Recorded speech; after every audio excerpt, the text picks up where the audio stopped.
স্ত্রী স্বামীর কোন পাশে ঘুমালে সংসারে সুখ আসে এবং আল্লাহ তাআলা সন্তুষ্ট হন, আল্লাহ খুশি হন এবং শয়তান অখুশি হন। মনে রাখবেন, স্বামী স্ত্রীর সম্পর্ক হচ্ছে মধুর সম্পর্ক।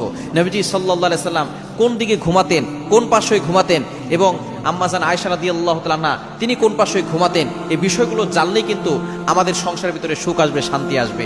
কেননা মনে রাখবেন, নবীজি সাল্লাল্লাহু আলাইহি সাল্লামের যে সুন্নাহগুলো আছে সেগুলো যদি আমরা বাস্তবায়ন করতে পারি তাহলে আমাদের সংসারে সুখ আসবে। বর্তমানে আমাদের সমাজের ভিতরে বিগেস্ট প্রবলেম হচ্ছে স্বামী স্ত্রীর ভিতরে ঝগড়া, একজন আরেকজনকে দেখতে পারে না। প্রথম কয়েকদিন ভালো লাগে, 1 বছর 2 বছর পরেই দেখা যাচ্ছে প্রত্যেক দিন স্বামী স্ত্রীর ভিতরে ঝগড়াঝাটি, কথা কাটাকাটি হতেই থাকে।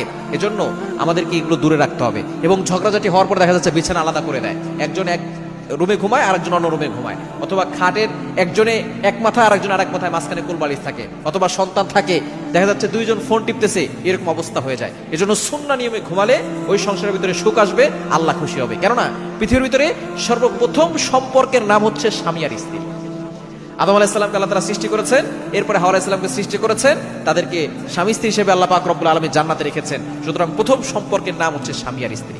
নবীজি সাল্লাল্লাহু আলাইহি সাল্লাম ডান পাশ হয়ে ঘুমাতে পছন্দ করতেন এবং আম্মাজান আয়েশা রাদিয়াল্লাহু তাআলা আনহা অন্যান্য স্ত্রীরা তার দিকে ফিরেই ঘুমাতেন। সুতরাং স্বামী আর স্ত্রী মুখোমুখি হয়ে ঘুমাবে, এটার ভিতরে বরকত আছে এবং তারা জড়িয়ে ধরে ঘুমালে আল্লাহ পাক রব্বুল আলামিন তাদের উপরে রহমত নাজিল করেন। মনে রাখবেন, স্বামী যদি স্ত্রীকে মহব্বত করে তাহলে নফল ইবাদতের সওয়াব পায়, স্ত্রী যদি স্বামীকে মহব্বত করে নফল নামাজের সওয়াব পায়, স্ত্রী যদি স্বামীর জন্য সাজুগুজু করে নফল নামাজের সওয়াব পায়, এবং স্বামী যদি স্ত্রীর জন্য আইসক্রিম কিনে নিয়ে আসে, ফুচকা কিনে নিয়ে আসে, যেটা স্ত্রী পছন্দ করে সেটা যদি নিয়ে আসে তাহলে আল্লাহ পাক রব্বুল আলামিন দান করার সওয়াব দেন। সুতরাং স্বামী স্ত্রীর সম্পর্ক হচ্ছে মধুর সম্পর্ক।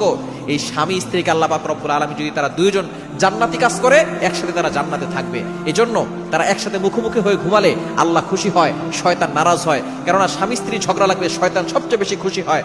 এই জন্য শয়তানকে খুশি করা যাবে না, আল্লাহকে খুশি করতে হবে। স্বামী স্ত্রীর ভিতরে কথা কাটাকাটি হবে, আপনারা বিছানা আলাদা করবেন না, একসাথে ঘুমাবেন, দেখবেন সংসারের ভিতরে সুখ আসবে, সংসারের ভিতরে শান্তি আল্লাহ পাক রব্বুল আলামিন ঢেলে দিবে।